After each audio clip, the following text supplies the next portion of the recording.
37장 11절에서 19절 말씀입니다. 말씀이 길기 때문에 16절에서 19절만 보겠습니다. 예수의 발 아래 엎드려 감사하니 그는 사마리아 사람이라. 예수께서 대답하여 이르시되 10사람이 다 깨끗함을 받지 아니하였느냐? 그 아버는 어디 있느냐?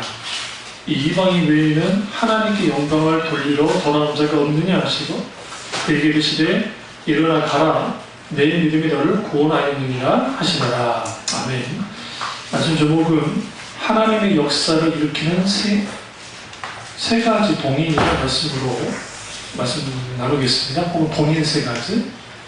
이 동인이라는 것은 일으킨 원인이라는 뜻입니다. 우리가 하나님의 역사가 나타날 때 주로 이제 우리의 생각과 방법을 초월해서 역사합니다. 문제는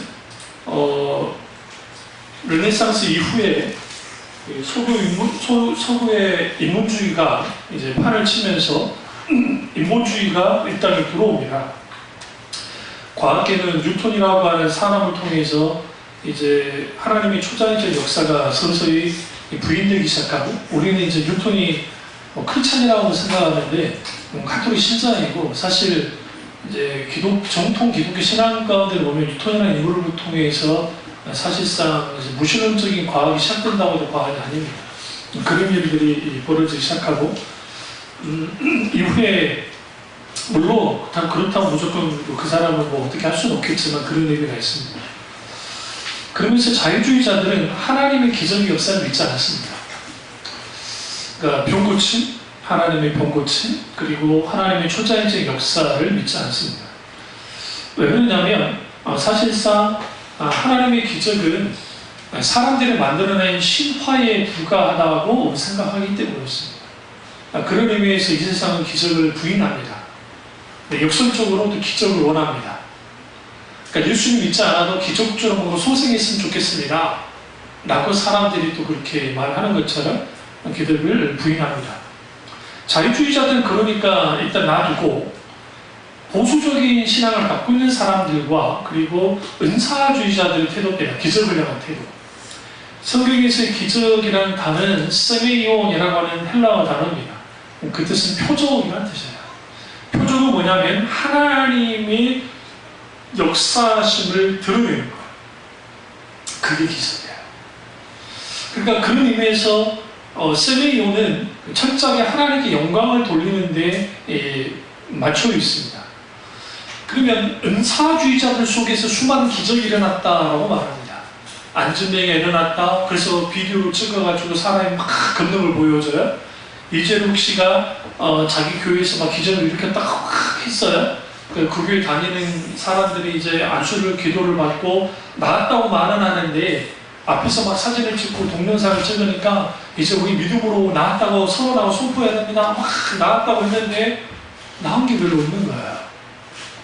근데 또 안 났다고 하면 뭐라 그래? 믿음 없다고 막 뭐라 하니까, 믿음이 없어 그런 거라고 하니까 말하지 못하고 있다가 지난번에 이제 여러 가지 막 스캔들 터지면서 거기서 골만 터지는 것들이 나오는 겁니다.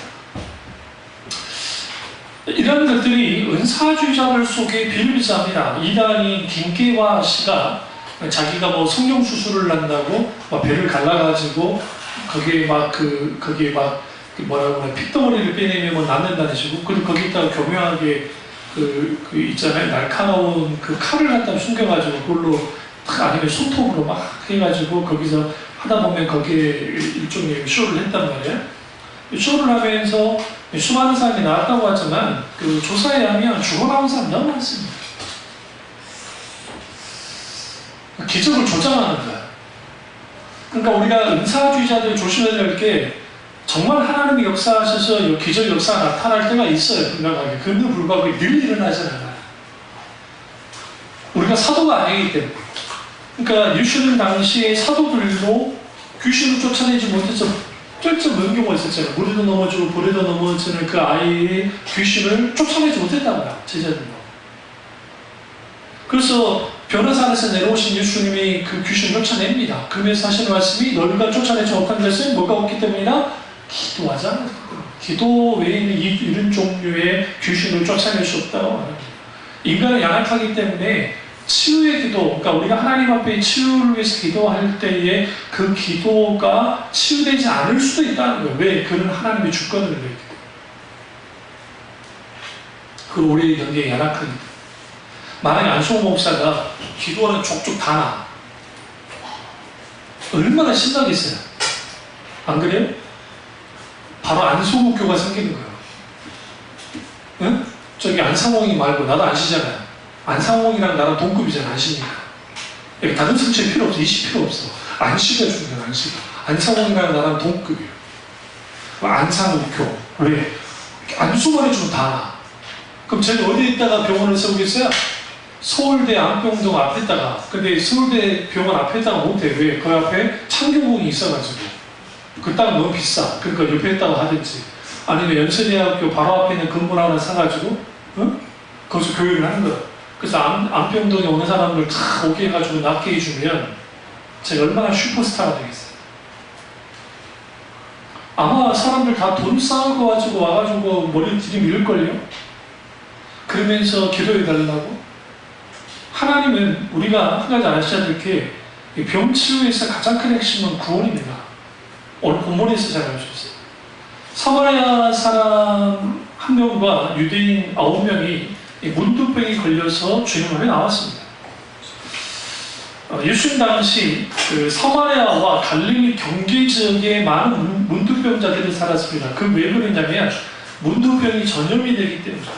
물론 이제 문둥병에도 요즘 문둥병이라는 쓴 말을 안 써요. 그러면 안 되고 한센병이라 그러는데 이 한센병은 그 뭡니까 이렇게 그 전염이 되는 한센병이 있고 전염이 되지 않는 한센병이 있는데 한센병의 가장 무서운 점은 눈이고 코고 입이고 뭐고 다 이게 다 뭉그러져가 다 없어져 막 떨어져 나가요. 면역력 자체가 약하기 때문에. 제가 동창교회 처음 전도사를 간 다음에 얼마 안 있다가 권사님도 가셨을 텐데 그 소록도에 그 이제 차 대전해가지고 간 적이 있거든요. 그래서 물론 이제 애양원에 제가 어렸을 때 거기도 한센병자들이 좀 있긴 있었어요. 후에 이제 피부병 유명한 병원이 들었었는데 우리 큰엄마가 입원을 해가지고 저 어렸을 때 제 어머니가 저 데리고 그 병원에 갔던 기억이 있어요. 그러니까 애양원에. 원래 애양원이 한센병자들을 위한 병원이었습니다, 사실. 근데 그 한센병자를 보시면 눈이 막 다 귀가 이제 나중에 눈도 안 보여요. 다 선글라스 끼고 막 코, 귀 다 유그러지고 막 몸이 이렇게 틀어지고 손이 막 다 그래요. 그리고 더 힘든 거는 악취예요. 그러니까 옆에 가까이 가면 그 썩은 데가 막 쉽지 않은 거예요, 사실. 그러니까 이스라엘의 정결법에 의해서 이들을 추방합니다. 그 도시에서, 마을에서. 그러니까 이 사람들이 살 데가 없잖아요. 그러니까 외곽으로 밀려나는 거예요. 외곽으로 밀려나는데 가장 유대인과 사마리아인들이 접근하기 싫어하는 거. 그러니까 사마리아 지역과 유대인 지역의 경계선에 사람들이 사는 거예요. 왜냐하면 유대인들은 사마리아 사람들 원수로 여기고 사마리아 사람들도 유대인들을 원수로 여기기 때문에 여기가 그들의 안전지대가 되는 거예요. 그리고 길을 가다가 저 멀리서 누군가 보잖아요. 그러면 문둥병자들이 나 문둥병자라고 막 해줘야 돼요. 그 안 하고 만약에 가까이 갔는데 문둥병자 보자면 거기서 때려 죽여요. 사람들이. 그러니까 이 사람들은 그래서 누군가 나타나면 빨리 숨어요. 숨든지 자기들끼리 그렇게 하는 겁니다. 이런 상황에서 예수님께서 이제 여기 보시면 11절 보세요. 17장 11절 누가복음 예수께서 예루살렘으로 가실 때에 사마리아와 갈릴리 사이로 지나가셨다라는 겁니다. 그러니까 사마리아와 갈릴리 사이를 지나갔다라는 표현이 왜 중요하냐면 이 지역에 한 마을을 이제 형성이 되어 있는데 거기에 이 사람들이 나오는 겁니다. 여기서 우리가 한 가지 아셔야 될 게 뭐냐면 예수님의 제자들은 정말 싫었을 거예요. 정말. 예수님 갈 데가 없어서 세상에 문둥병 마을에 들어가고 있네. 예수님 의도적으로 들어가셨어요. 들어가셔서 10명이 이제 예수님께 나옵니다. 이 문둥병이라는 단어는 어떤 의미를 하나 갖고 있냐면 하나님의 매질이라는 의미를 갖고 있습니다. 하나님의 매질이라는 말은 무슨 말이냐면 문둥병에 걸린 사람은 하나님께 저주받았다 생각했어요. 그 저주받은 자이기 때문에 그들은 함부로 해도 되는 거예요. 그들이 저주받아 문둥병에 걸렸고 그 저주받은 사람이 감히 누구에게 나오는 거? 유대인에게 나오는 거? 불가능해요. 그래서 사람들은 어느 누구도 문둥병자를 가까이 하려 하지 않았습니다. 그래서 이들이 몇 단적이 있었는데 예수님께서 마을로 들어가셨고 10사람이 문둥병자가 나왔습니다. 여기서 우리가 아셔야 될 게 규례대로 하면 이 문둥병자와 이 사람이 거리는 50m를 유지해야 돼요. 규례에 의하면. 여러분 50m면 제가 아주 잘 섬겨볼 겁니다. 50m니까 뭐니까 가까이 오면 좀 다르겠지만 무서라 한 말인데 진작에 들어버리니까 할 말이 없습니다만 그러니까 50m. 그럼 50m면 여러분 돌멩이로 우리 학교 다닐 때 우리 체육할 때나 공 던지기 뭐 하잖아요. 돌을 끝까지 날아가진 않아요. 사실은. 근데 어렴풋이 50m 정도 되면 어렴풋이 이제 사람이 보이는 거예요. 그러면 그 정도 거리에서는 반드시 뭐 하느냐? 비껴요. 안 비키면 어떻게 된다고요? 죽인다고요. 돌 던져서 죽여버린다고요. 그래서 50m 앞에 사람 가서 이래야 돼. 나는 이렇게 말해야 돼. 부정하다 소리쳐야 돼. 그럼 사람들이 비껴나갑니다. 근데 이들이 예수에게 나왔습니다. 예수님께 나와서 이제 13절 소리 높이를 대 예수 선생님이여 우리를 불쌍히 여기소서 하는 거예요. 그러니까 예수님께서 그들에게 가십니다. 이게 굉장히 중요해요. 제자들이 갔는지 안 갔는지는 모르겠는데 어쨌든 이렇게 기록된 거 보면 같이 가까이 갔겠죠. 근데 예수님이 그들에게 가신 거예요. 문둥병자가 온 게 아니에요. 문둥병자는 서서 지금 외쳐야만 해요. 왜? 예수 선생이야. 불쌍히 예수 50m 떨어져 있는데 얼마나 고라고라 소리 듣겠어요. 그 예수님이 그 말을 듣고 가시는 거예요. 가셔서 이제는 뭐라고 하시느냐? 안수를 해주시면 좋겠는데 가서 제자들에게 너희 몸을 보이라 하셨더니 그들이 가다가 깨끗함을 받았다. 그 즉시 나온 게 아니에요. 이게 아주 중요합니다. 그러니까 하나님의 기적은 잘 들으세요? 하나님의 기적은 일종의 어떤 매뉴얼에 의해서 만들어지지 않아. 오늘 세 가지 동인이라는 것은 성경에 나타나는 이런 역사 가운데 그러한 것들이 있을 때 하나님의 역사가 나타났다는 걸 드러내는 것 뿐이지 어떤 법칙, 그러니까 기적의 법칙, 기적의 매뉴얼이 따로 있지 않아요. 성경에 하나님의 놀라운 역사는 각기 그 역사가 달라요. 그러니까 요단강을 건널 때와 홍해를 건널 때가 달라요. 만나내리자면 이른비와 늦은비의 역사가 달라요. 이슬비의 안개비의 역사가 다르다고요. 그 외에 하나님의 놀라운 기적의 역사는 달라요. 여러 왕들이 통치할 때 이방민족과 전쟁을 할 때 하나님의 도우심이 다르고 각 사사들을 역사하실 때 하나님의 역사가 달라요. 하나님의 일정한 법칙을 통해서 역사하는 분이 아니에요. 왜 그러냐면 만약에 하나님의 역사가 이런 법칙 가운데 이루어지면 인간은 기본적으로 무슨 생각을 하냐면 이렇게 하면 기적이 나타나겠구나 하는 거예요. 이것을 만들어낸 사람들이 은사주의자들과 본용주의자들이에요. 어떻게 만들어냈냐면 새벽기도 열심히 하면 하나님의 기적의 역사가 나타난다는 거죠. 철학기도 열심히 하면 산에 올라가서 나무뿌리 뽑으면 하나님의 기적이 나타난다는 거죠. 금식기도 열심히 하면 하나님의 초자연적 역사가 나타난다는 거예요. 물론 그 과정까지 하나님의 역사가 나타날 수 있어요. 근데 문제는 뭐냐면 새벽기도 혹은 철학기도 혹은 금식기도라는 그런 행위를 통해서 그 방법을 통해서 하나님의 기적의 역사가 나타난다는 거죠. 그런 게 어디냐고 대체 성경에. 기적은 우리의 믿음에 대한 하나님의 반응이 기적이에요. 근데 여기서 중요한 게 기적은 우리에게서는 기적인데 하나님에게 있어서는 일하시네요. 하나님에게 있어서는 이것은 기적이 아니에요. 우리에게 기적이죠. 왜? 그럼 능하신 하나님이기 때문에, 전능하신 하나님이기 때문이죠. 그래서 우리는 여기서 이들이 예수님의 말을 들었습니다. 예수님이 안수를 해줘서 그 자리에서 나와서 제사장에 가면 좋겠는데 그러지 않았고, 너희는 제사장에 가서 몸을 보이라. 주님이 그렇게 말씀하셨어요.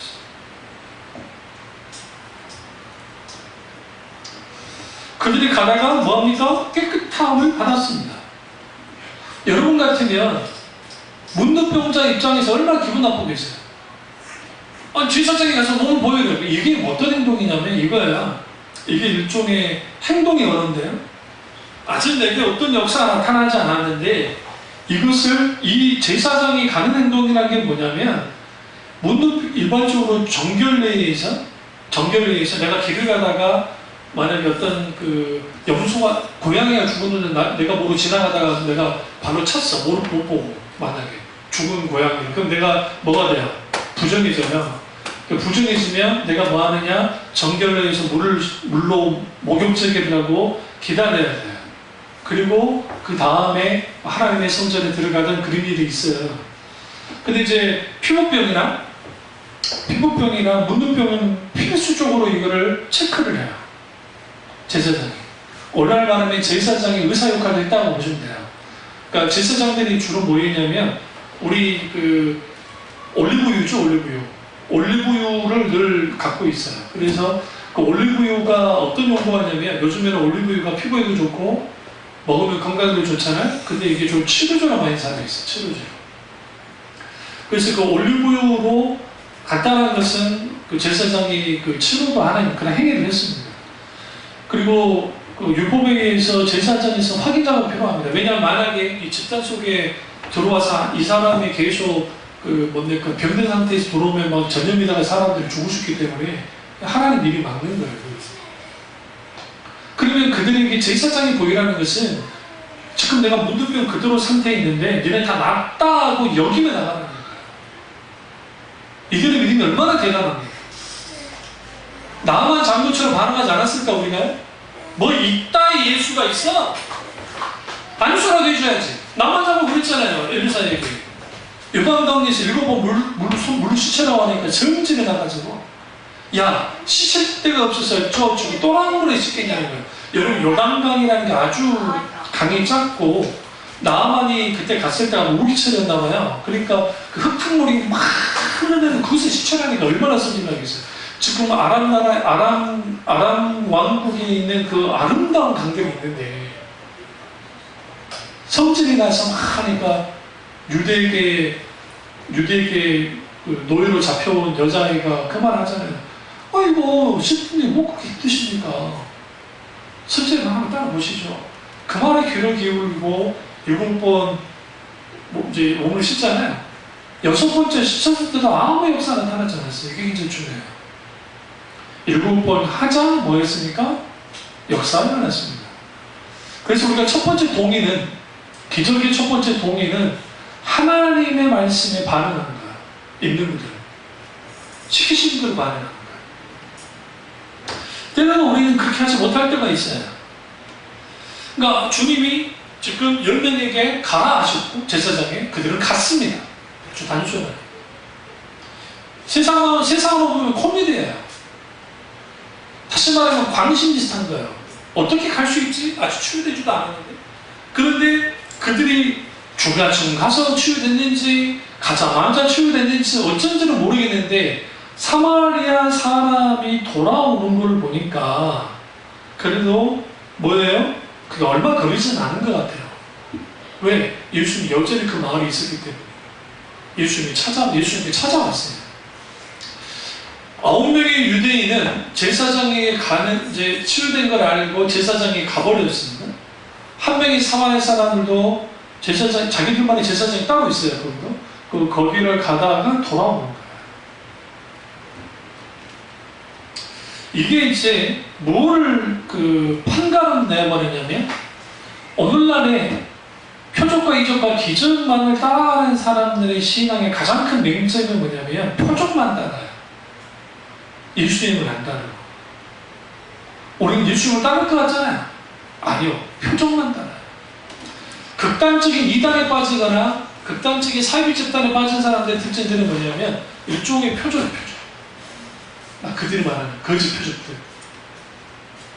그러니까 거기에 인격자신 하나님께 영광을 돌리는 그분이 살아서 역사하신 하나님이라는 것을 알게 될 때 그분에게 초점을 맞춰요. 기적은 뭘 통해서 일어난다고요? 하나님의 말씀에 반응할 때 일어난다고. 첫 번째 도움. 그래서 말씀과 기적은 함께 가요.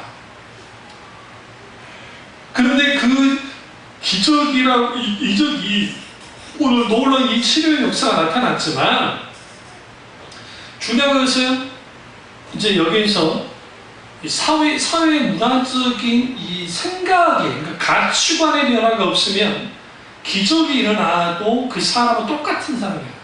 그냥 안 믿는 사람은 똑같아요. 왜 그러느냐? 내가 유대인 편에 서볼게요. 예수님이 섭섭하셔가지고 야, 아멘 어딨니? 라고 하셨어요. 그런데 제가 유대인 편에 서보면 예수님이 잘 들으세요? 예수님이 제사장님 가라고 그랬어요. 뭐 돌아오라고 그랬어요? 그러니까 예수님이 가라 했으니까 예수님도 순종하는 거예요. 지금 나오면. 그래요, 안 그래요? 그러잖아요. 복이 드러낼 때에 제사장에게 가라고 했고 가다가 치유됐어요. 그 제사장에 간 것뿐이에요. 뭘 그렇게 잘못했어요? 근데 예수님이 지금 뭐라고 그래요? 어딨냐 그러잖아요. 여기에서 우리가 하나님의 본심, 하나님의 마음과 우리의 반응, 우리의 태도가 얼마나 다른지를 알 수 있어요. 실제로 이전에 말씀드린 연세중앙교회 거기서 하나님의 윤석주 목사님이 어떤 분이 교회를 왔는데 그분이 위암 말기여서 수술도 안 된다 그래가지고 이제 시한부 선고를 받은 거예요. 근데 이제 신방을 가셔가지고 이제는 병원도 이 사람 뭐 어떻게 할 수 없다고 할 만큼 거부를 하고 하는데 안수를 했는데 너무 하나님이 뜨겁게 만진 거예요. 이 막 타듯이. 혹시나 하는 마음의 병원을 다시 갔더니 그 암에 있던 모든 것이 그냥 사라져버린 거예요. 교회를 좀 다니다가 그런 거예요. 그리고 한 2, 3개월 있더니 안 보이는 거야. 그래서 이제 교회가 워낙 크니까 교회가 목사님 물어봤어요. 그분 어디 계세요? 이제 다녀올 줄 많고 다녀줬다는 거예요. 그리고 세상으로 가버렸어요. 그 사람이 치유받는 게 복입니까? 아니면 치유되지 않는 게 복입니까?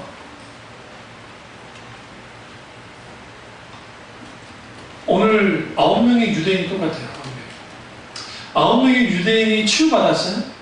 근데 예수님께로 치유받은 거잖아요. 제사장에게는 아무 데나 갈 수 있어요. 그 제사장이 가서 보였다고 해서 막바로 또 무슨 뭐 자기들 가족 만날 수 있는 것도 안 해요. 제사장이 일시적으로 또 뭐 하냐면 이들을 격리시켜요. 지켜보는 거예요. 그러니까 아무리 치유됐어도 얼마 동안 지켜보고 난 다음에 괜찮나 싶으면 가족에게 가게 하는 거예요. 근데 이들은 지금 치유된 것 자체가 너무 좋았어요. 내 병이 나은 게 좋은 거예요. 그러니까 그들의 목적은 예수님을 통해서 치유받은 게 목적이었고 첫째로 목적이 달성됐어요. 더 이상 예수님 필요해요? 안 필요해요? 안 필요해요. 안 필요해요. 안 필요하니까 간 거예요. 제사장에게. 근데 사마리아는 좀 달랐어요. 사마리아도 똑같이 치유가 일어났어요. 그도 사마리아 증인이 제사장에게 가서 뭘 보여요? 몸을 보여서 들어가면 돼요. 자기 공동체 안에. 그러니까 돌아옵니다. 돌아와서 성경에 이렇게 뭐라고 이제 하겠냐면, 보세요. 16절. 예수의 발 앞에 엎드려 감사하니 그는 사마리아 사람이다. 엎드렸다는 게 아주 중요해요. 고대 사회에서 누구에게만 엎드린다 그랬어요? 사실 주인에게 막 이렇게 어느 정도는 엎드리죠. 완전 땅에까지 막 엎드리는 건 거의 없어요. 왕이 아니고서는. 그가 지금 예수를 뭐로 받아들이고 있냐면 자신의 주인이자 왕으로 받아들이고 있는 거예요. 그리고 예수님께 뭐 했어요? 감사한 거예요. 그 암병 치료받은 분이 10만 원 헌금했대. 10만 원 감사합니다. 다 났다. 여러분, 암 수술하고 치료하는데 돈이 1,000불짜리 들잖아요. 엄청나게 많이 들잖아요. 아까 그 헌금의 양을 말하는 게 아니야. 내가 지금 무슨 말씀 드리려고 하냐면 그 사람이 얼마나 인색한 사람인지 알죠. 저 같으면 지금 그 암병이 완전히 치료됐어요. 그리고 병원에 뭐 다녔어요. 그럼 이제는 그 정도 헌금하지 않을 것 같아요. 하나님 감사해야지. 어차피 내가 들어갈 돈들이 있었다고 한다면 그 사람이 또 가난한 사람도 아니라는 걸 알고 보니까. 가난하면 그럴 수 있는데 그것도 아니잖아요. 결국 주님을 떠나버렸어요. 여기에서 우리는 하나님이 왜 우리에게 막 역사해주지 않느냐? 하나님이 막 역사해주면 우리가 원하는 것 다 이루어지잖아요. 그러면 우리는 어떻게 생각하냐면 내가 원하는 것을 이루어주는 정도의 하나님밖에 안 돼요. 그리고 그게 하나님의 의중과 뜻, 하나님이 원하는 게 뭔지를 몰라요. 저도 군대 할 때 군종되게 해달라고 그렇게 기도했어요. 우리 형도 군종이죠. 제가 무슨 뭐 군복무가 뭐 어려워 그게 아니라 누구보다도 군종하고 싶거든요. 근데 하나님이 다른 데를 뺐어요. 저는 군대 어떻게 생각했냐면 선교사로 버림받았다고 생각하고 갔어요. 실제로 전도도 많이 했습니다. 거기서. 근데 군종은 안 됐습니다. 근데 군종 안 된 것을 얼마나 감사한 줄 아세요? 제가 군종이 됐었으면 믿는 친구들만 계속 볼 거잖아요. 안 그러겠어요? 교회 나오는 친구들, 믿는 친구들, 거기에 오면. 근데 이제는 생자들을 다 보는 거예요, 생자들. 생자들 보니까 이게 더 재밌는 거예요. 하나님께 감사했어요. 정말.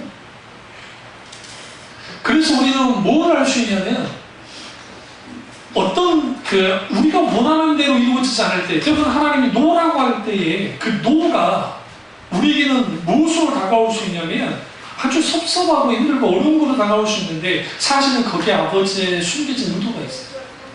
때로는 인내하게 하고 때로는 주님 그걸 통해 나를 성장시키고 보다 더 넓게 높게 깊게 하나님이 주신 놀라운 은혜를 맛보게 하는 거예요. 9명은 돌아오지 않았습니다. 한 명 사마리아 사람으로 돌아왔습니다. 그리고 예수님께 무릎 꿇었습니다. 엎드렸습니다. 그리고 그가 예수님께 감사합니다. 이걸로 끝나면은 섭섭하죠. 18절 보세요. 이 이방인 외에는 하나님께 영광을 돌리러 온 자가 없느냐 하시니 그에게 이르시되 아주 충격적인 말을 일어나 가라 내 믿음이 너를 구원하였느니라 하십니다. 그 영혼이 구원받습니다. 치유에서 가장 큰 핵심은 어떤 하나님이 놀라운 기적에서 가장 큰 핵심은 구원이에요. 구원. 그러니까 하나님이 구원이에요. 9명은 구원받지 못했지만 그 한 명의 사마리아 사람은 구원받았다고요. 병 고침 받는 것도 아주 소중하지만 구원받았다고요. 다 이런 거예요. 그래서 우리가 하나님의 역사하는 세 가지 동인 중에 하나님의 말씀에 반응할 때 하나님의 기적의 역사가 나타나는데 기적의 역사가 나타나는데 거기서 가장 핵심은 뭐냐면 말씀에 반응했기 때문에 당연히 모든 초점은 모든 영광 누구에 돌려야 돼요? 하나님께 돌려야 돼요. 사람에게 돌리면 안 돼요. 두 번째는 믿음이 하나님의 역사의 동인입니다. 사실 믿음은 제가 천하 때도 이번에 설교를 했지만 우리가 믿음이 있다고 할지라도 그 믿음이 실질적으로 나타나지 못하는 가장 근본적인 원인이 뭐냐면 하나님과 발맞추지 않아서요. 그러니까 태도가 아주 한결같은 태도도 필요하고 전적인 신뢰도 필요하고 거기에서 그 하나님과의 관계 속에서 있게 되어지는 믿음의 순종, 행동 그런 것들이 따라 나가야 되는데 그게 안 되는 이유가 뭐냐면 하나님과 발이 안 맞아요.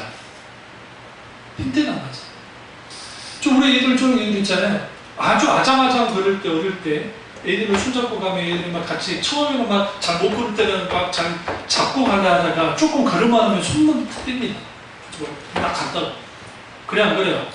그래요. 나 혼자 걷겠고 가다가 무릎도 깨지고, 가다가 코도 깨지고 하면서 그렇게 이제 걷잖아요.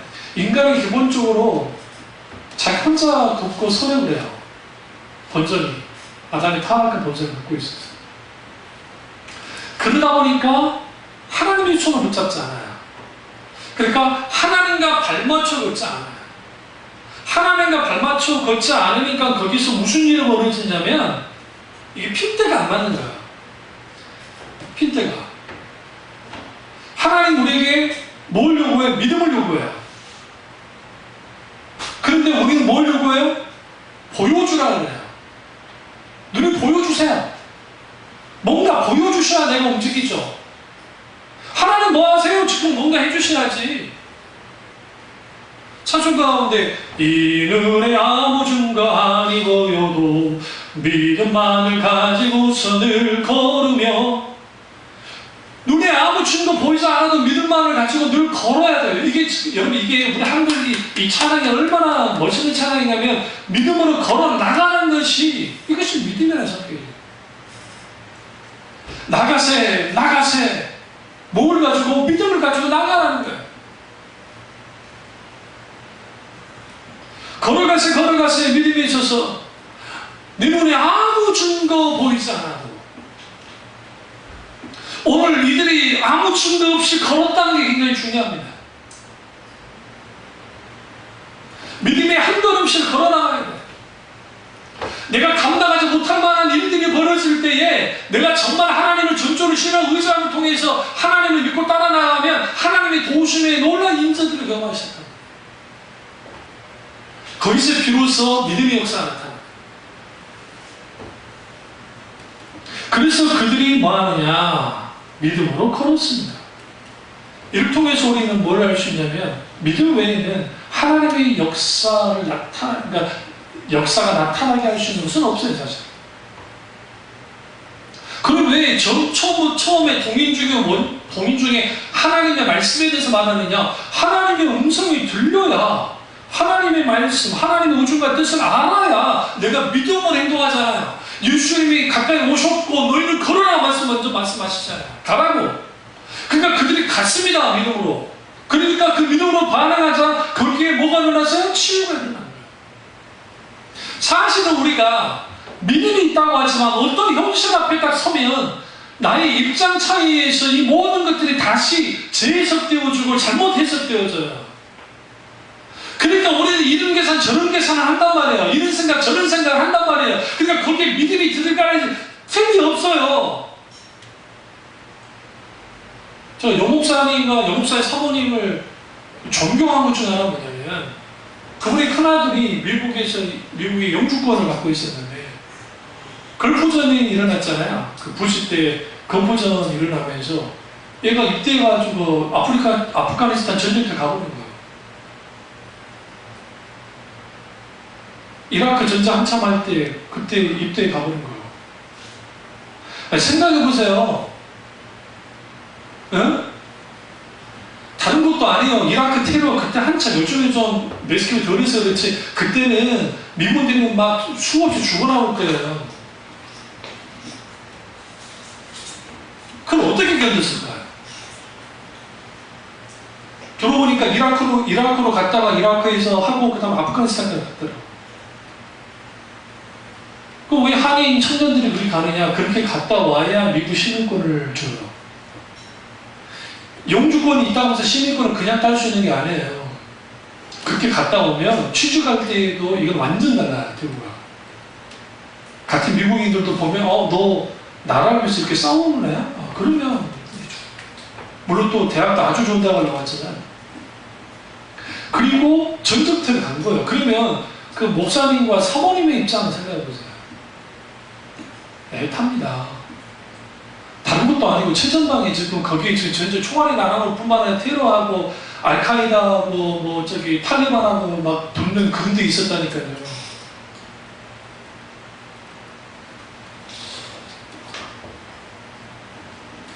그때 뭐 하는 겁니까? 왜 갔냐? 그 친구가 뭘 모르겠지만 어쨌든 그 과정거나 하나님의 인도가 있었을 것이고, 거기 우리는 계속적으로 하나님이 개입하시도록 하는 거예요. 거기서 우리가 답답해하고 아주 힘들어하는 이런 모든 것들을 하나님이 어떻게 이루시는 것들을 보게 만드는 거예요. 어떻게 보호하시고 어떻게 인도하시고 어떻게 하시는지. 그런 의미에서 믿음은 아주 소중해요. 왜 소중하냐면 단순히 기적의 역사를 나타내기 위해서 소중한 게 아니라 믿음은 하나님과 나와의 결속이기 때문에 철저하게 결속됩니다. 삶을 마감해버리는 사람도 있잖아요. 자살을 통해서. 왜 자살한다고 생각하세요? 단순히 그들이 자살해서 지옥 간다, 뭐 자살하니까 잘못된 것이다, 그걸 다 따라가죠. 왜 그들에게 하나님이 아무 의미가 없었을까요? 하나님을 믿는다고 하는 사람들. 우리 사울에게 있어요. 혹은 가룟유다에게 있을 때 해답을 찾을 수 있어요. 가룟유다가 베드로에 비해서 사람이 좋은 사람입니다. 어떤 면에서. 왜 그러냐면 양심에 찔려버렸어요. 내가 선생님을, 예수님을 팔아먹었는데 이렇게 될 줄 몰랐는데 그렇게 되는 거예요. 그 양심에, 자기 자존심이, 응? 이거 허용할 수가 없는 거예요. 그러니까 차사를 죽어버리는 거예요. 그러면서 제가 뭐라 그랬죠? 하나님 앞에 우리 자존심이 먼저 다 깨져야 돼요. 끊겨져야 돼요. 내 자존심을, 하나님 앞에 자기 자존심을 내세우는 인간만큼 불쌍한 사람이 없어요. 나 그런 사람 아니었는데 그렇게 된 거예요. 일종의 자기 변명이에요. 자기 한 거예요. 나는 예수님을 죽이려 하지 않았어. 자기 결백을 증명하기 위해서라고 자살을 했다고. 이건 하나님을 향한 강한 교만입니다. 근데 베드로는요, 가룟유다에 비해서는 양심이 조금 털려났어요. 진짜. 세 번 부인하면요, 양심이 있으면 절대로 붙어 있으면 안 돼요. 그러니까 우리는 그 시대의 문화를 몰라서 그러는데, 사람들은 공중 앞에서 세 번 부인했다는 것은 얘는 출교행이에요, 출교행. 출교행.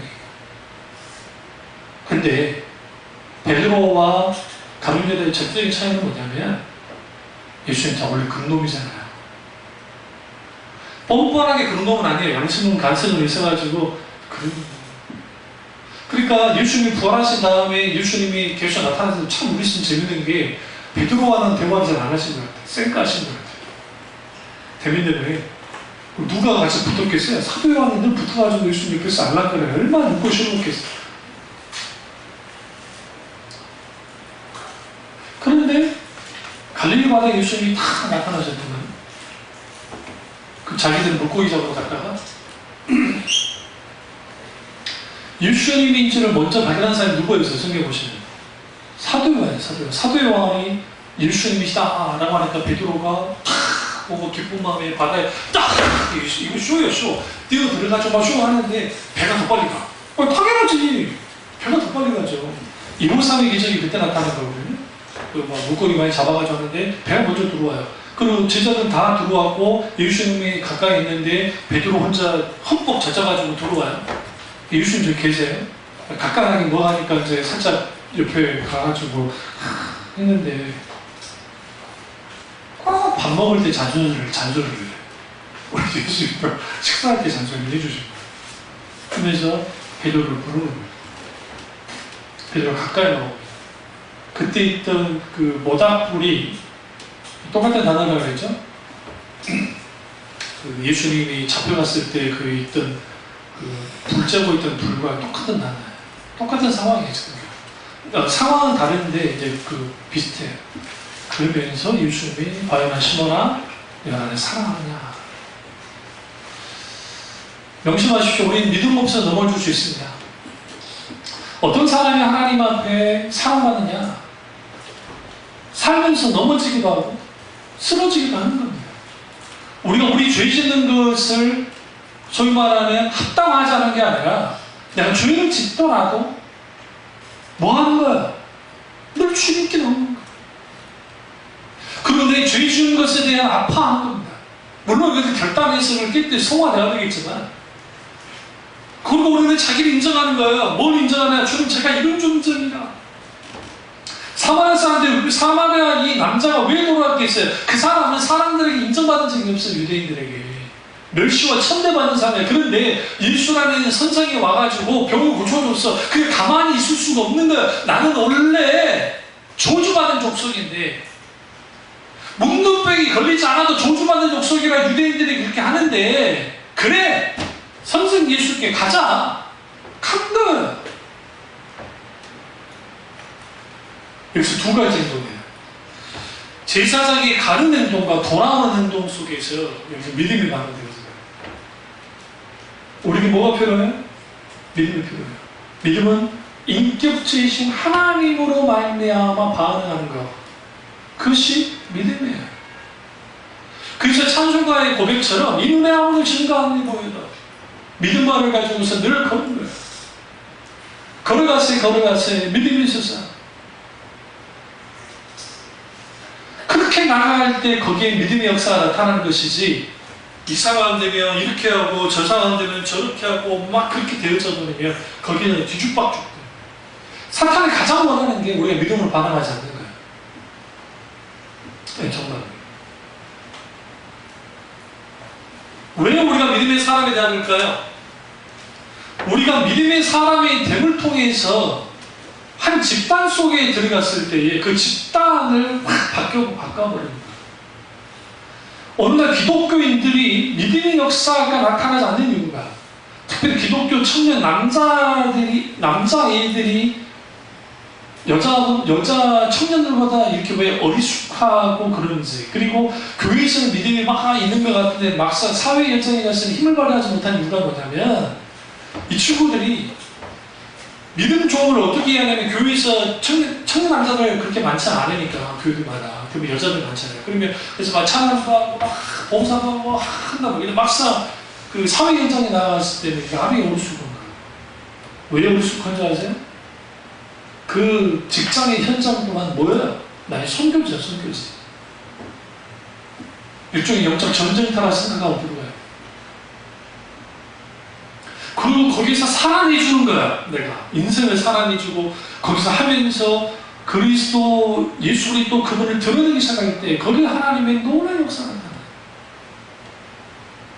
나타나요. 정말. 그래서 우리가 믿음이 없이는 하나님의 역사 나타날 수 없어요. 복음주의자는, 어떤 제가 참 좋아하는 목사님이신데, 그 목사님의 설교를 하기를, 그 아프면 의사한테 가고 여러분들은 죽기 일보 직전 되면 목사한테 오는되는 거죠. 그러니까 막 교인들이 막 오는 거야. 근데 그 목사님이 아주 건전한 목회를 하신 분이에요. 물론 그분이 그 소개하기는 배경이 뭐냐면, 소위 신비주의자들, 그 소위 말하는 그 은사주의자들의 맹점을 공격하면서 그렇게 한 거긴 하시지만, 이게 아주 오류가 있는 거예요. 만약에 그렇다고 한다면 목사님 뭐하러 신방 가? 그 환자들 신방 뭘 따라가요? 마음 위로해 주려고? 세상에 제가 불교 TV를 보는데, 조계종 쪽 말고 다른 쪽 불교 TV를 알아보는데, 이야, 재밌대. 거기서 막 춤을 추면서 스님들이 와보세요. 우리 정말 이게 다 있어요. 하면서 막 하는데, 기도에 대해서 막, 그 사업 번창을 위한 기도 도량. 그래서 어떤 사업이든 힘들든 다 해결해주고, 또 뭐 직장 문제, 무슨 그 학업 문제 해결해주고, 또 결혼이죠. 결혼 문제에 대해서 막 해결해주고, 이 기도 도량에 와서 하시면 복 받고 잘 갈듭니다. 남아의 담백함새 보살. 그 모습과 교회 모습이 달라요? 원래는 교회 모습은 다를 게 별로 없어요. 주님께 왜 나와요? 뭔가 주님께 얻으려고. 그러니까 공식을 만들었다 했잖아요. 자기 교회 특별기도, 특별 새벽기도 나오면 기적의 역사 나타나, 실제로도 사람들을 간증을 시켜. 내가 특별 새벽기도 이렇게 나타났더니 이런 기적이 나타났습니다. 이런 일들이 나타났습니다. 그러니까 사람들 붕 뜨는 거야. 그게 점검해 본 적도. 응? 우리 제가 새벽 뭡니까? 물론 하나님 은혜가 있을 수 있어요. 그건 불하진 않아요. 그런데 제가 지하에 처음 개척했을 때 거기에 우리 교회 나오는 교인들보다 새벽기도 나오는 사람이 더 많았다 했잖아요. 최고로 많이 나올 때가 18명이요. 나 빼고 18명이 내가 듣도 보지 못한 사람들이 와가지고, 그때 권사님이 여기 아니고 단내 있으면 못 오시고. 그러니까 거기 왔을 때 그 기도하면요. 교회가 째렸잖아요. 미로도 들어와. 너무 기도자가 크다고. 그래서 내가 올라가서 내가 지하 문을 딱 닫으면 소리가 덜하니까 도기문을 다 닫아놓고 그 기도를 했다고. 뭐가 처음에 들었느냐? 차비중앙교회 새벽기도 나가면은 응답이 된다. 실제로 응답이 되는 거예요. 막 기준. 더 놀라운 건 뭔지 아세요? 그 9명의 유대인처럼, 유대인처럼 응답되면 안 나와. 신기하네. 응답되면 빠져나. 그리고 추움은 안 나와. 도움은 안 나와. 자기들이 필요할 때만. 실제로 그 가게에 있는 그 집사 그 양반이 지금 자체 목사가 됐다니까 한 번도 없습니다만, 그분이 건물 올리게 될 때, 무리하게 올리게 될 때, 건축주 잘못 만나서 할 때, 목사님, 어떻게 하면 좋습니까? 기도를 하는데 하나님의 감동 가운데 뒤에 오는 그 건축사에 대한 하나님 하려고 하신 거예요. 갑자기 맞아요. 근데 이분은 계속 그러는 거야. 그거 아닌 거라는 사람 말들이 많은데 어떻게 해야 됩니까? 갑자기 하나님이 하신 거예요. 그래서 하나님이 하셨어요. 그러나 그분이 알아요. 그분이요. 이게 놀랍게 하나님, 여러분 어떤 건물을 지을 때 앞에 있는 건축 그 공사를 하는 사람이 이걸 딱 떼넘겨버리잖아요. 그러면 뒤에 와서 건축하는 사람이 이걸 해준다는 게 이게 쉬운 게 아니에요, 사실은. 빼먹을 게 있어야 와서 해주지. 그런데 그 건물 좀 막 올리고 있는데 그거 한번 갈아엎고 이 사람이 와서 한다는 게 쉬워요. 그런데 하나님이 해버렸다는 거예요. 양반 놀라는 거 나한테. 목사님 어떻게 하시고? 내가 어떻게 알겠는데요? 하나님께서 그 부분을 말씀하시겠습니다. 그러고 난 다음에 지금 재개발된다고 자기들이 조합장들 뭐 해가지고 막 나한테 그러는 거야. 목사님 저 뒤에는 저 집이 하나 사라고. 한 5천만 원 있으면 산다고. 5천만 원 같은 소리 하고 있어요. 내가 그 당시 우리 살 때가 3,500만 원 주고 저기 반자에 살고 있는데 나한테 5천만 원 주고 사래. 그럼 목사님이 딱지가 나와가지고 아파트 들어가지고 속을 그랬죠. 아파트 들어가면 돈이 있어야지. 나한테 된다는 거예요. 그럼 나한테 이제 하는 말이 바보 나한테 대놓고 말은 안 했지만 막 그러면서 하는 말이 이거 몇 년 안 된다고. 근데 기도를 하는데 안 된다는 거예요. 하나님께서.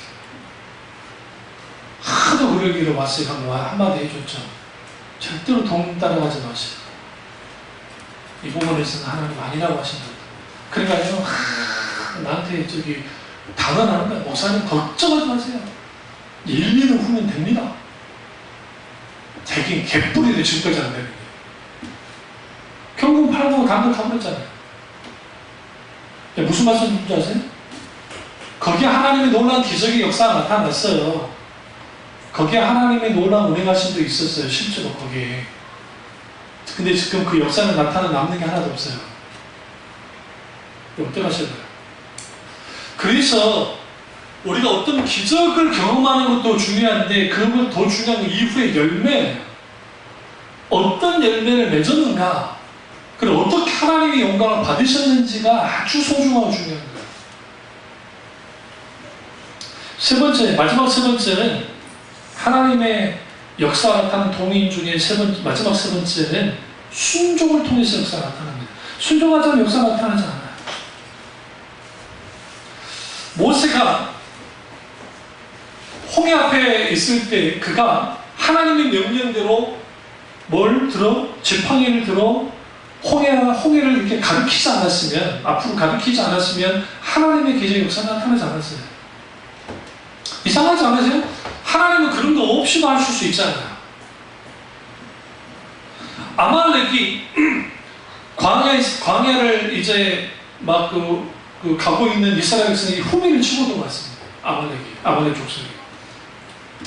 역사를 좀 아시면 그러는데 이집트라든지 고대 근동 역사 속에서 아말렉이라는 존재는 우리나라의 고려시대, 조선시대 외구랑 똑같아요. 외구놈들. 우리는 외국하면 칼차고 별거 아닌 놈들 같이 생각하잖아요. 고려 후반에서 조선 중기까지 이 외국한 놈들은 이제는 지금 산둥반도 쪽에 어떻게 쳐들어갔냐면 세상에 3만 명, 5만 명이 쳐들어갔어요. 우리나라 수만 명이 들어온 적도 있어요. 우리는 임시왜란만 하도 그놈들이 수십만 명이 쳐들어왔으니까 막 그러는데 그 전에도 이렇게 쳐들어왔던 놈들인데 아말렉도 똑같아요. 이놈들이 얼마나 독종이냐면 낙타 타고 사막을 그냥 건너들어요. 이게 거의 불가능한 일이에요. 절대로 그 짓 안 해요, 상인들은. 그런데 이놈들은 약탈로 먹고 사는 놈들이라 사막도 건너와요. 건너와서 어떻게 하냐, 이집트를 쓸어버려요. 이집트를 쓸어버린다. 근데 딱 보니까 모디감들이 저절로 알아서 들어와 주네, 가면하고. 그러니까 이놈들이 어떻게 하느냐, 후미를 치는 거예요. 왜 후미를 치느냐? 그 후미에 누가 있어요? 안여자들과 노약자들이 가장 약한 사람들이 가고 있는 게 그게 쳐버린 거야. 그러니까 지금 앞서 가고 있던 지금 장정들이 딱 뒤로 돌아보니까 여기 완전히 부셔진 거예요. 얼마나 급한 상황이에요. 그런데 모세가 뭐 하고 있습니까? 높은 곳에 올라가서 두 손 들고 기도하고 있어요. 이건 뭐냐면 성경에서 말하지 않고 있지만 하나님은 먼저 뭘 요구하신 거예요? 모세가 나가서 지금 사람들 끌고 가서 지금 그놈들과 맞짱을 떠야죠. 그런데 하나님이 뭐라고 그래? 모세는 지금 올라가! 어디? 높은 곳에 올라가 기도하고 있어요. 모세가 손을 들고 기도할 때에 누가 이긴다 했어요? 여호수아를 중심으로 한 히브리 사람들이 이겼지만 그가 손이 내려올 때 어떻게 됐어요? 쓰기 시작하자. 그거를 본 두 사람의 아론과 훌입니까? 그들이 가서 탁 잡아줍니다. 그러자 아말렉이 물러납니다. 여기서 무슨 말씀 드리려고 하냐면 하나님은 때로는 내가 기도해야 되느냐, 기도를 하고 있어서 해야 되느냐, 행동해야 되느냐, 이게 좀 우리는 이게 분별하기가 쉽지가 않아요. 기도할 때와 행동해야 될 때. 근데 이 두 개는 별개가 아니에요, 사실. 왜 별개가 아니냐면 하나님이 어떤 역사를 이루실 때에 어떤 것을 하기를 원하실 때 우리는 언제든지 하나님 앞에 순종할 준비를 하고 있어야 돼요. 말씀만 하십시오. 종이 듣겠습니다. 그대로 행하겠습니다. 모세는 기도했고 여호수아는 나가서 싸웠습니다. 그런데 문제가 있어요. 무기체계가 달라요. 어떤 무기체계가 다르냐면 이미 아말렉은 활뿐만 아니라 창뿐만 아니라 칼뿐만 아니라 방패도 있고 다 있는 사람들. 우리 생각하는 그런 어설픈 도적대가 아니라 완전한 군대예요. 약탈 군대. 그들과 맞붙어서 뭐 했냐? 누가 이기자? 궁극적으로 이스라엘이 이겼다는 거예요. 히브리인이 이겼다. 이걸 통해서 하나님이 뭘 보여주냐면 결국은 모든 싸움은, 세상에서의 모든 싸움은 믿음의 싸움이에요. 믿음으로 싸워야 돼요. 내 직장의 현장에서도, 내 인생의 현장에서도, 환경의 현장 속에서도 믿음으로 싸워야 돼요. 사탄은 언제든지 우리를 뛰어터나서 고립되게 만들어요. 하나님께로부터. 우리는 뭘 배워야 되냐면 어떤 상황이나 환경에 접근될 때에 가룟유다 같은 상황이든 사울 같은 상황이든 간에 그런 상황이 됐을 때 내가 완전히 고립됐을 때 다윗처럼 뭐 해야 돼요? 하나님 나 불쌍하게 해주세요. 저 불쌍하게 해주세요.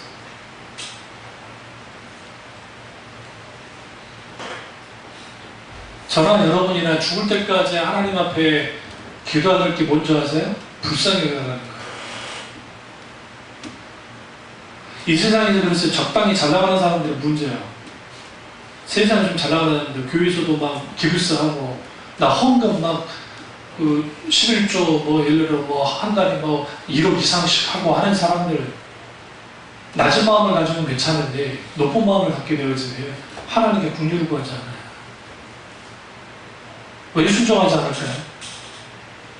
일단 우리가 계산하기 때문이고 우리 결단력이 부족해서 그럴 수도 있겠고 우리 믿음 부족해서 있을 수 있지만 우리가 하나님께 순종하지 않는 이유는 뭐냐면 근본적으로 하나님을 신뢰하지 않기 때문이에요.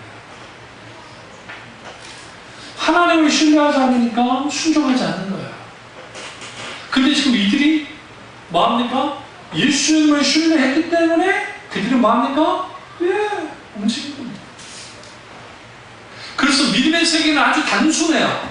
복잡하지 않아요. 절대로 복잡하지 않아요. 하나님이 말씀하시면 나는 그 말씀을 듣고, 그리고 성령님의 도심 속에서 우리 뭐야? 행동을 올립니다. 그럼 거기 뭐가 일어나요? 거기에 하나님의 역사가 나타나요. 그렇다고 해서 만사 형통하듯이 막 그게 나타나지 않아요. 우리는 착각하면 안 돼요. 하나님이 역사하셨어도 막힐 때가 있어요. 그건 어떻게 할 수 있냐면, 사사시대에 그 베냐민 지파가 아주 못된 짓을 하잖아요. 그 깡패들이 레위인 여자의 첩을 아주 강간을 해가지고 토막을 내버리잖아요. 그걸 하고 이스라엘 백성들이 이제 군대를 끌고 가서 11지파 사람들이 가서 아주 배잡해 놈들하고 싸우는데, 성경이 놀랍게도 하나님의 명령을 따라서 계속 했는데 계속 져요. 이렇게 물어요. 하나님 올라갈 겁니까? 말 겁니까? 어떻게 해야 됩니까? 하나님 올라가라 했는데도 져요. 근데 그것에 대해서 성경에서는 그들이 무슨 믿음이 없었고 뭔가 문제, 그게 아니고 이 상황에도 하나님께 물어 올라가라 했는데도 진다고요. 뭘 지금 보여주는 거냐면, 그들이 지금 복수심만 가득해서 그러고 있는 거예요. 지금 복수심만. 하나님의 정의를 세우기 위함이 아니라 어떻게 그럴 수 있냐는 거죠. 의협심을 발휘하고. 세상에서의 의협심과 하나님의 기준에서의 서로 만든다는 때로는 그 싸움은 하나님 그분의 정의를 세우는 싸움이어야 되는데 그게 되잖아요. 그러나 그들이 계속 집에서 결국 뭐 하는 줄 아세요? 울었어요. 하나님 앞에 열집파 그 군인들이 막 울어요. 하나님이. 그래서 성경에 비로소 하나님이 올라가라 이긴다. 이게 우는 게 굉장히 중요해요. 그들이 높아진 마음을 가지고 숫자 믿고 나가서 싸운 거예요. 사실은 하나님께 묻긴 했지만, 하나님 앞에 낮아진 사람들이, 하나님 앞에 자기 고집부를 꺾는 사람들이, 하나님 앞에 자기 자존심을 내세우지 않는 사람들이 순종해요. 정말로. 그 고집스러움은 성격 좋다고 해서 고집스러움이 높는 자세는 오히려 성격 좋은 것 같은 사람들 고집스러움이 많아요. 아주 지라 같은 성격들 있죠? 그 사람들의 믿음을 더 정말 하나님을 잘 만나기만 하면 바뀌어질 확률이 높아요. 네, 진짜요. 그런 경우가 성경이 많아요. 그거를 하나님이 꺾어서 뭘 하느냐? 믿음의 동력으로 삼아요. 그래서 예수님의 제자들 중에 보세요. 괜찮은 인간이 별로 없어요. 사도 요한과 사도 야고보 성격이 얼마나 격합니까? 과격합니까? 그냥 벼락을 때려서 저것들을 죽여버리십시오. 태워 죽여버리십시오. 이게 얼마나 무서워요. 베드로는요, 툭하면 그냥 예수님께 성경에 예수 십자가 못 박혀 죽는다고 하니까 베드로가 뭐라 그래요? 대놓고 반말은 안 했는데, 우리 성경은 너무 좀 잘 보이는데, 성경에 꾸짖었다는 게 그냥 꾸짖는 게 아니고, 이거예요. 아버지가 애한테 꾸짖듯이 있으면 그런 거예요. 막강한 거예요. 그러나 하나님이 만지시니까, 사도 요한이라는 인물이 어떤 인물이냐면, 그렇게 아주 격하고, 아주 다육질적인 그런 사람이지만, 성경에 유일하게 사랑의 사도라고 일컬어진 사람이 요한이에요. 제가 사도 요한을 너무너무 사랑해요. 제가 어릴 때 처음 제가 구원을 받고 중세를 체험하고 수업받는데 요한복음에서 이루어졌기 때문에, 그래서 구약에서 가장 사랑하는 사람은 다윗이고 신약에서 가장 사랑하는 사람은 다 예수님 빼놓고 요한이에요. 사도 요한. 여기서 우리가 중요한 걸 배웁니다. 순종은 그냥 되어지지 않습니다. 내가 손해보더라도, 내가 생각할 때 이게 안 될 것 같은 생각이 들지라도 하나님이 명령하셨으면 몸도 걸어오는 겁니다. 이를 통해 놀라운 믿음의 역사가 저와 여러분 있기를 주님으로 축원합니다. 기도하겠습니다. 기도하실 때 오늘 이 말씀이 나의 말씀이다. 우리 말씀 되게